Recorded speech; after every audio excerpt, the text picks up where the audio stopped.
అందరికీ నమస్కారం అండి. నేను మీ Radhika. Welcome to Kommasani presents. ఈరోజు కొబ్బరి కందిపప్పు కాంబినేషన్లో పచ్చడిని తయారు చేసి చూపిస్తున్నానండి. ఈ ఒక్క పచ్చడిని చేసుకున్నారంటే వేడివేడి అన్నంలో పచ్చడి వేసుకొని కాస్తంత నెయ్యిని యాడ్ చేశారంటే మొత్తం అన్నాన్ని కూడా తృప్తిగా ఈ పచ్చడితోనే తినేస్తారు. అంత కమ్మగా ఉంటుంది.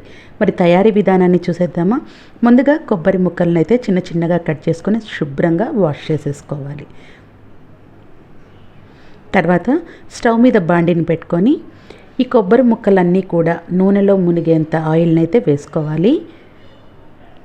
ఫ్లేమ్ని హైలో పెట్టేసుకొని కొబ్బరి ముక్కలన్నిటినీ కూడా ఆయిల్లో వేసేసుకోవాలి. 3 నుంచి 4 నిమిషాల వరకు వీటిని ఆయిల్లో ఫ్రై చేసుకోవాలి. దానివల్ల పచ్చడి మనకి ఒక 3-4 రోజుల పాటు బయట ఉన్నా నిల్వ ఉంటుంది. ఫ్రిడ్జ్లో పెట్టుకుంటే వారం రోజుల వరకు కూడా ఉంటుంది. అలాగే టేస్ట్ కూడా చాలా బాగుంటుంది. కొంచెం వేగిన తర్వాత మంచి కమ్మటి వాసన వస్తుంది. అంతవరకు వేయించుకోవాలి. లేదు తెలియదు అనుకుంటే ఒక 3 నుంచి 4 నిమిషాల వరకు టైం పెట్టేసుకొని వేయించేసుకోవచ్చు. తర్వాత వీటినన్నిటినీ కూడా ఒక ప్లేట్లోకి తీసి పక్కన పెట్టుకోవాలి. 1 టేబుల్ స్పూన్ వరకు ఆయిల్ని ఉంచుకొని మిగతా ఆయిల్నంతా కూడా వేరే గిన్నెలోకి ట్రాన్స్ఫర్ చేసుకోవాలి.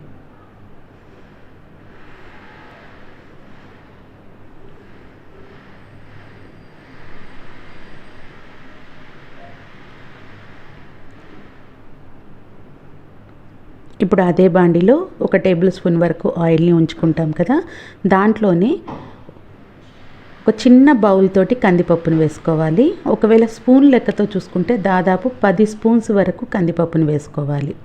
ఇప్పుడు ఫ్లేమ్ని సిమ్లో పెట్టుకోవాలి. ఇందాక మనం కొబ్బరి అయితే ఫ్లేమ్ని హైలో పెట్టుకొని వేయించుకున్నాం కదా, ఇప్పుడు ఫ్లేమ్ని సిమ్లో పెట్టుకొని వేయించుకోవాలి.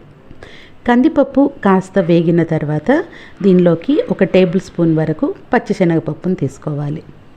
ఇవి రెండు కూడా మంచిగా ఫ్రై అయ్యి కమ్మటి వాసన వచ్చే వరకు ఫ్రై చేసుకోవాలి. తర్వాత వీటిని కూడా వేరే గిన్నెలోకి తీసేసుకొని చల్లార్చుకోవాలి. ఇప్పుడు ఇదే బాండీలో మరొక 1/2 టేబుల్ స్పూన్ వరకు ఆయిల్ని వేసుకొని ఎండుమిరపకాయలు వేసుకోవాలి. ఎండుమిరపకాయలు స్పైసీనెస్కి తగ్గట్టుగా వేసుకోండి. తర్వాత ఒక 10 వరకు చింతపండు రెబ్బల్ని వేసుకోవాలి.